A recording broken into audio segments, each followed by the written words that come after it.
Banyak orang yang gajinya UMR sering ngerasa mentok. Baru gajian, seminggu kemudian uang udah habis.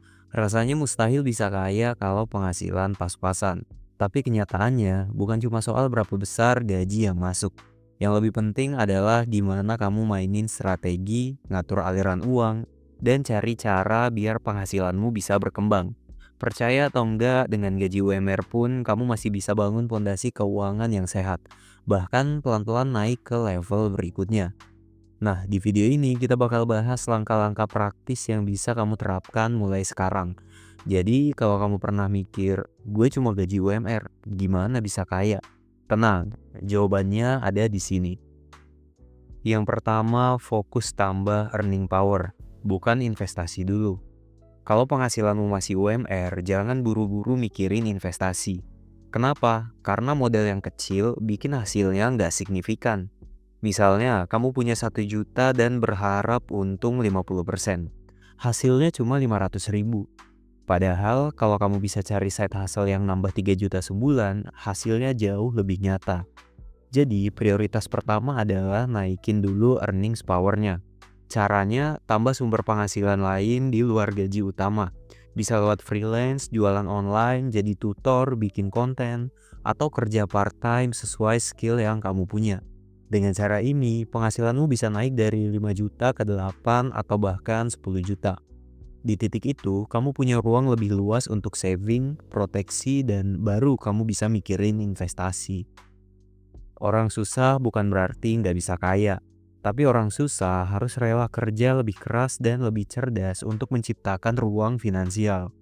Fokuslah dulu ke nambah pemasukan, bukan ngejar cuan instan dari investasi yang justru malah berisiko. Setelah earnings power naik, baru deh investasi mulai terasa hasilnya. Yang kedua, prioritaskan saving, bukan gaya hidup. Banyak orang bilang nabung nggak bikin kaya.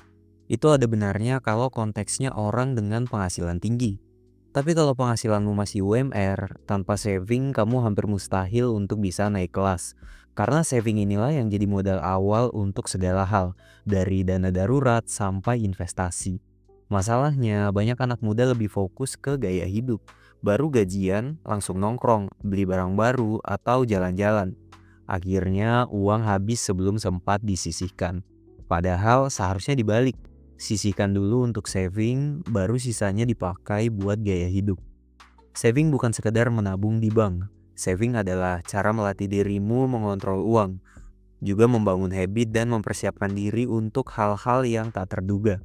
Dari saving inilah nantinya lahir dana darurat, modal usaha bahkan investasi jangka panjang. Jadi kalau kamu masih UMR dan ingin tambah kaya, jangan buru-buru ikut tren gaya hidup. Prioritaskan saving dulu. Meskipun nominalnya kecil, karena yang bikin kaya itu bukan jumlah besar yang datang sekaligus, tapi kebiasaan kecil yang dilakukan secara terus-menerus. Yang ketiga, atur budget dengan proporsi sehat. Dengan gaji UMR, setiap rupiah harus punya arah yang jelas. Salah satu kesalahan terbesar adalah pakai uang tanpa rencana. Baru sadar bocor ketika saldo udah habis. Supaya nggak kejadian, kamu perlu budgeting dengan proporsi yang sehat. Rumus simple yang bisa dipakai 50-60% untuk kebutuhan hidup seperti makan, transportasi, kos-kosan, pulsa. Lalu 20% dialokasikan untuk saving dan mulai belajar investasi kecil seperti reksadana pasar uang atau RDPU. Sisihkan 10% untuk proteksi, misalnya BPJS atau asuransi kesehatan dasar. Sisanya 10-20% bisa kamu pakai untuk hal lain, misalnya kasih orang tua, zakat, atau self reward yang kecil-kecil aja. Dengan proporsi ini, kamu tetap bisa hidup layak, sambil pelan-pelan membangun fondasi keuangan. Tantangannya tentu ada di disiplin, apalagi kalau lingkaranmu hobi nongkrong atau konsumtif. Tapi ingat, tujuan budgeting itu bukan untuk membatasi hidupmu, melainkan memastikan uangmu bekerja sesuai prioritas. Kalau kamu konsisten, meskipun gaji masih UMR, perlahan akan terasa bedanya. Tiba-tiba kamu punya tabungan, ada dana cadangan, dan mentalmu lebih tenang karena tahu arah keuanganmu jelas. Yang keempat yang harus banget kamu ingat adalah punya proteksi itu wajib. Banyak orang meremehkan proteksi, Padahal ini fondasi paling penting sebelum bicara soal kaya. Proteksi artinya kamu punya jaminan ketika terjadi hal darurat, misalnya sakit, kecelakaan, atau kondisi tak terduga lainnya. Tanpa proteksi, tabunganmu bisa habis seketika hanya untuk bayar biaya rumah sakit. Kabar baiknya, proteksi dasar seperti BPJS atau asuransi kesehatan tradisional sekarang harganya relatif terjangkau. Untuk usia muda, preminya bisa mulai dari 300 sampai 500 ribu per bulan. Jumlah yang kecil dibanding risiko keuangan kalau kamu harus rawat inap tanpa proteksi. Proteksi itu bukan beban, tapi pelindung aset. Ibarat main game, ini adalah perisai supaya kamu nggak langsung kalah saat terkena serangan tak terduga. Dengan proteksi, kamu bisa tetap melanjutkan hidup tanpa harus menghancurkan tabungan atau bahkan berutang. Jadi sebelum mikir investasi atau gaya hidup, pastikan dulu kamu punya proteksi minimal. Karena percuma kamu punya tabungan kalau habis dalam sekali kejadian. Kaya itu soal membangun pondasi, dan pondasi yang kuat selalu dimulai dari rasa aman. Yang kelima, bangun dana darurat sebelum investasi serius. Banyak orang langsung kepikiran investasi begitu punya uang yang lebih. Padahal sebelum masuk ke investasi, kamu harus punya dana darurat dulu. Kenapa? Karena dana darurat itu adalah pondasi keuangan. Tanpa ini, investasi apapun bisa runtuh hanya karena satu kejadian tak terduga. Cara hitungnya sederhana. Lihat berapa biaya hidupmu per bulan, lalu kalikan 5-6 bulan. Misalnya biaya hidupmu 3 juta per bulan. Berarti target dana darurat sekitar 15-18 juta. Uang ini disimpan di instrumen yang liquid dan aman, seperti tabungan atau reksadana pasar uang supaya bisa dipakai kapan aja. Dana darurat ini penting banget untuk mengatasi situasi seperti PHK, bisnis sepi, atau sakit. Dengan punya cadangan, kamu bisa tetap bertahan tanpa harus jual aset atau berutang. Investasi itu tujuannya untuk membangun masa depan, sementara dana darurat tujuannya menyelamatkan masa kini. Jadi jangan kebalik, bangun dulu pondasi daruratmu baru naik ke level investasi yang lebih serius lagi. Yang keenam, surplus adalah jalan menuju kaya. Sederhananya, kamu bisa kaya kalau pemasukan lebih besar daripada pengeluaran. Selisih inilah yang disebut sebagai surplus. Masalahnya, banyak orang gaji UMR selalu habis bahkan sebelum akhir bulan. Akhirnya, nggak ada sisa untuk ditabung, apalagi diinvestasikan. Surplus nggak harus besar di awal. Bahkan kalau kamu bisa sisihkan 300 ribu per bulan, itu udah langkah maju. Yang penting ada sisa yang terus bertambah seiring waktu. Dari surplus kecil, kamu bisa bangun dana darurat, bayar proteksi sampai mulai investasi. Untuk menciptakan surplus ada dua cara.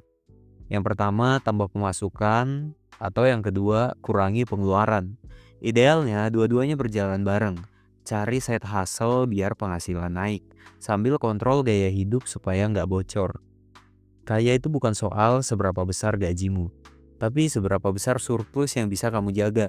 Orang dengan gaji 15 juta tapi gaya hidup 15 juta tetap aja hasilnya nol.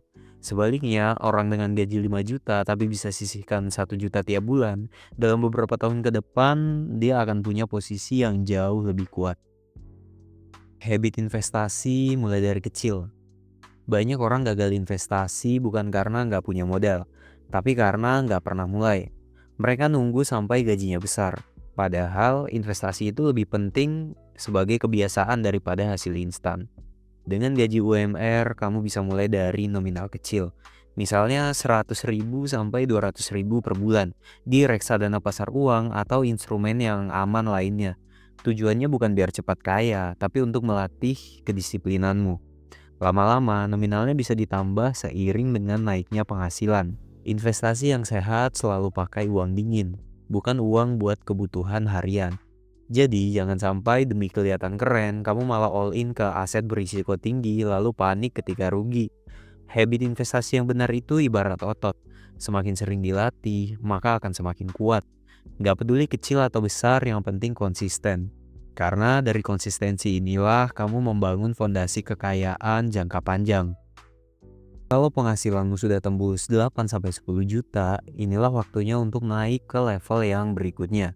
Di titik ini, kebutuhan dasar sudah relatif aman. Dana darurat bisa terbentuk dan kamu punya ruang lebih untuk berpikir jangka panjang. Jangan buru-buru upgrade gaya hidup dengan beli barang mewah atau cicilan baru. Sebaliknya, arahkan surplus ke aset yang lebih produktif.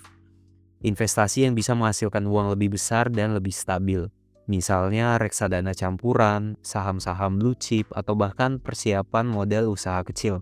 Tujuan utama di fase ini adalah memperbesar uang nganggur, lalu mengalokasikannya ke tempat yang tepat. Ini bukan waktunya untuk foya-foya. Justru di fase inilah fondasi finansialmu benar-benar diuji. Kalau kamu disiplin, penghasilan 10 juta bisa jadi batu loncatan menuju kebebasan finansial di masa depan. Tapi kalau kamu salah langkah, misalnya buru-buru cicil iPhone terbaru atau upgrade gaya hidup yang berlebihan, kamu bisa balik lagi ke jebakan gaji habis tiap bulan seperti yang sebelum-sebelumnya. Jadi ketika udah sampai ke 10 juta, jangan puas dulu. Anggap aja itu baru gerbang dan itu bukan garis finish yang sesungguhnya. Punya gaji UMR itu bukan alasan untuk kamu bisa pasrah. Selama kamu bisa tambah earning power, disiplin saving, punya proteksi, dan bangun kebiasaan investasi, kamu tetap bisa tumbuh. Kaya itu bukan soal besar kecilnya gaji, tapi soal bagaimana kamu mengelola dan mengembangkan uang yang ada. Kalau kamu nggak bisa atur uang kecil, uang besar pun bakalan habis tanpa sisa. Sebaliknya, kalau kamu konsisten dengan surplus dan kebiasaan sehat, dari gaji UMR pun kamu bisa naik level. Terima kasih sudah menonton sampai detik ini. Semoga video ini bisa bikin kamu mikir lebih dalam dan mulai mempertanyakan hal-hal yang selama ini dianggap mustahil. Sampai ketemu lagi di video Sang Perintis berikutnya.